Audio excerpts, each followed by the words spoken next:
Well, the Crimes of Grindelwald is certainly something, isn't it? Partly too heavily invested in fan service and partly a delightful invite back into one of the best worlds in storytelling, it's unarguably a beautifully made but badly written movie. And whilst it might make a lot of money from a loyal following, it will be hampered by heated discussion of that breakneck twist at the end. There's a lot of story in the Crimes of Grindelwald and more exposition than you could possibly shake a Niffler baby at, so here's your warning that we're throwing hashtag protect the secrets to the wind and diving in at the deep end with the spoilers, so bring your gillyweed and watch out for the Kelpie. There's some shoutouts for the nerds. So yes, what exactly did Fantastic Beasts 2's ending mean for the future of the franchise, and what the hell are we supposed to do with that twist? What's next for the Wizarding World and its troubled inhabitants? Well, I'm Ash from What Culture, and this is Fantastic Beasts 2 Ending in Twist Explained. 9. The Nagini Question. It's pretty fair to say that Nagini was a luxury bonus unlockable character who probably didn't need to be introduced in the Crimes of Grindelwald at all.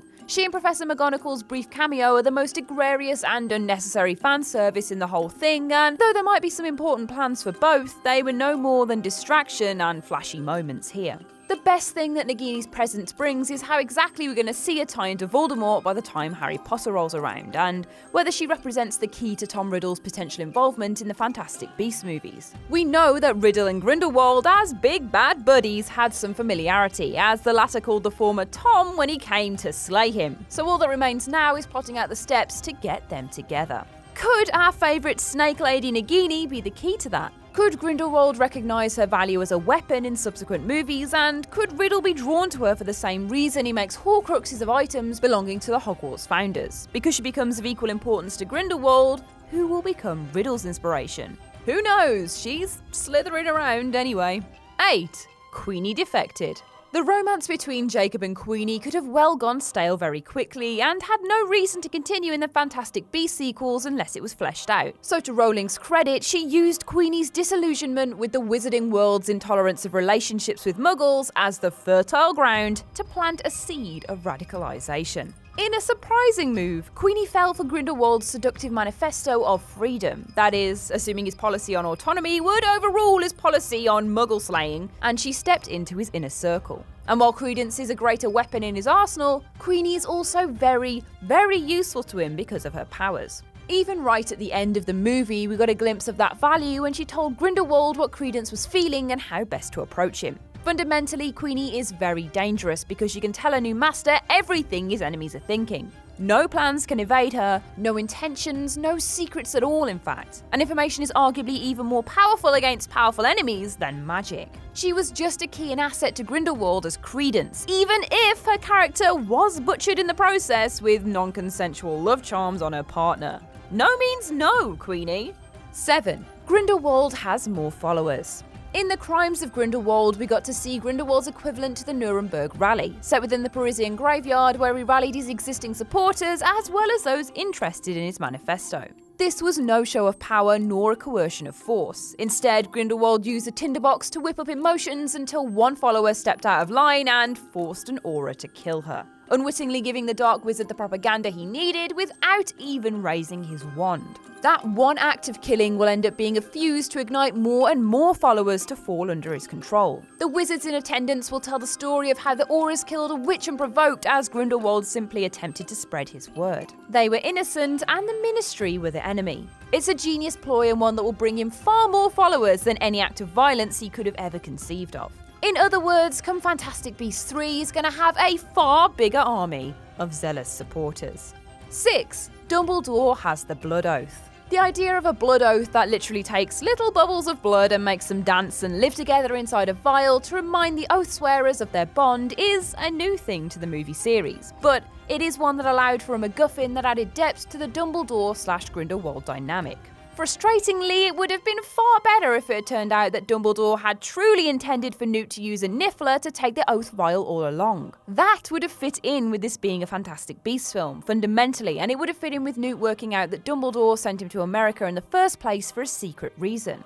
Without that, the idea that Niffler just accidentally stole the vial is a bit stupid, actually. Anyway, however we got there, the vial is now in Dumbledore's possession and one of the barriers to him fighting Grindelwald is gone. Yes, he would still have to wrestle with being in love with him, since he was still his greatest desire according to the Mirror of Erised, but the thing that was being held up as him not being able to fight him throughout the movie has now been dealt with. Presumably, the next film will explore their relationship a little more, as well as Dumbledore's residual feelings and his attempt to find a way to break the Blood Oath. But the key thing in this one is that Dumbledore has done all he can to overcome his emotional attachment, and Rowling has written in a way that explains why he hasn't fought him yet, which makes him not look as much as a fool as he's made out to be previously. It's not just because he loves him, it's because he literally can't.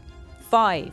Newt picked a side. At the end of the film and in the immediate aftermath of Leta's death, Newt tells his heartbroken brother Theseus that he's now chosen a side. For the rest of the film, despite working for Dumbledore on the side of good, Newt clearly thought himself to be sitting on the fence. Despite the fact that everyone could see that Grindelwald was a monstrous magic Hitler. Quite why he refused to pick a side at any other point remains to be seen, but now that he has, he'll presumably be actively working against Grindelwald and his followers. Newt now presumably works for the Ministry, having initially refused based on his childhood fears of being stuck working behind a desk. The reality is that as an Auror, he'd never have to sit behind a desk, so he needn't be scared. Plus, the Ministry needs him and his fantastic beasts so much that he'll probably be given the freedom to do whatever he wants with his new position. Curiously, the Ministry seems surprisingly willing to allow someone who was expelled from Hogwarts without finishing his exams to take up the office of Auror, but it's not like it would end up being the last time.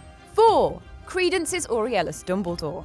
Now there's a big one. Right, so let's be honest, this was maybe silly. It was done as fanbait of the worst kind in order to get as big a reaction as possible out of the fan base and manipulate the conversation on the films in one direction. That's all well and good, but the twist requires at the very least a lot of unpacking. It establishes that the last surviving male of the Lestrange family was killed as a child in a nautical disaster. There's a theory that Credence Barebone is him, and his arc in the film focuses on his attempt to discover if this is true. He seemingly confirms it only for the ass-pull twist at the end to reveal that Leta Lestrange actually swapped the real Lestrange baby for an unknown baby whilst aboard the ship that sunk, and there's no idea why she was on that ship with him, so nobody asked, or why it seems okay to just swap babies around at will. I have no idea what's going on. Only the baby that she switched her brother with wasn't actually a nobody, it was Aurelius Dumbledore, Albus and Aberforth's infant brother. This makes no sense by any established timeline so far, but who the hell cares at this point? What matters is what it means. It means basically that Harry Potter's timeline is broken and the Dumbledore family tree that we knew now makes no sense at all. It also means that Credence has more reason than most to want Albus dead since Grindelwald has told him he wants to kill his own brother. In effect, Grindelwald uses the secret of his parentage to weaponize him against Dumbledore, and this time it's personal, or something. Once you start trying to work out who the hell gave birth to Aurelius, it all becomes a mess. But maybe that's intended. Maybe J.K. Rowling has established inconsistencies to challenge the idea that Grindelwald is even telling the truth to Credence. Maybe it's all genius. Maybe.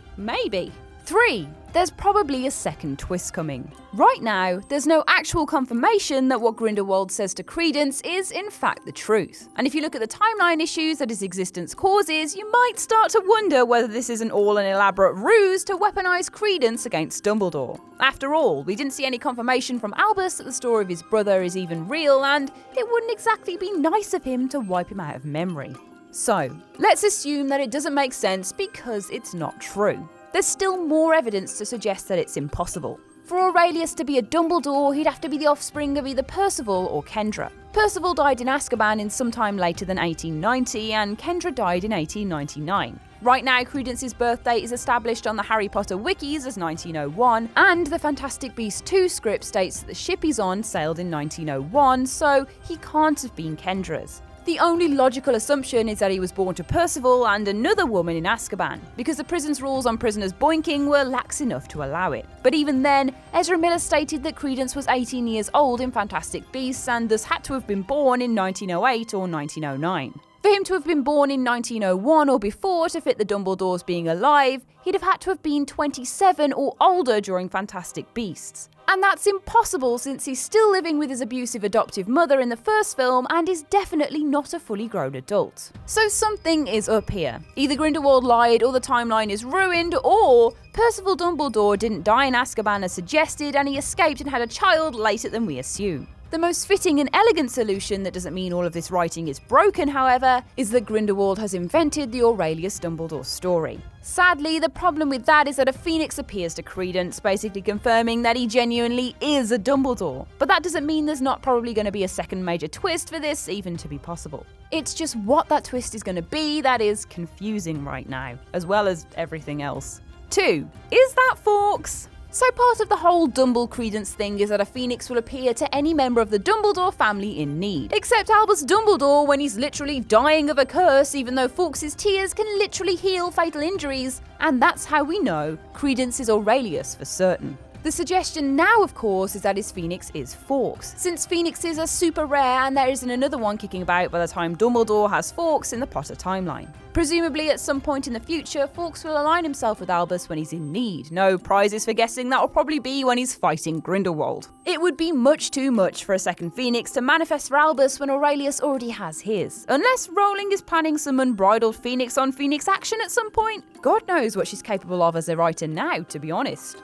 1. What it means to Rowling's timeline. This is all a mess by now. We know that the Dumbledore's timeline is broken, we know that the Lestrange family tree is broken, and we also know that Professor McGonagall wasn't at Hogwarts as a teacher in 1927 originally, since she wasn't born until 1935 or so. Fundamentally, J.K. Rowling has made some serious changes to her own timeline and lore, and there is no going back from it. Rowling has become George Lucas in her stewardship of her property. She's changed lore retrospectively, she's allowed the expansion of mythology with Pottermore that is deeply unhelpful when she has to write new stories set in the past that ignore some things she wrote on Pottermore, and she seems to just be winging it and ignoring the criticism. Think of how she reacted to Nagini's reveal and people questioning her on that. She said she planned it all along, which is impossible. And this timeline tinkering shows a disdain for a fanbase she's actively encouraged to be experts with Pottermore. Let's just see how it all works out for her.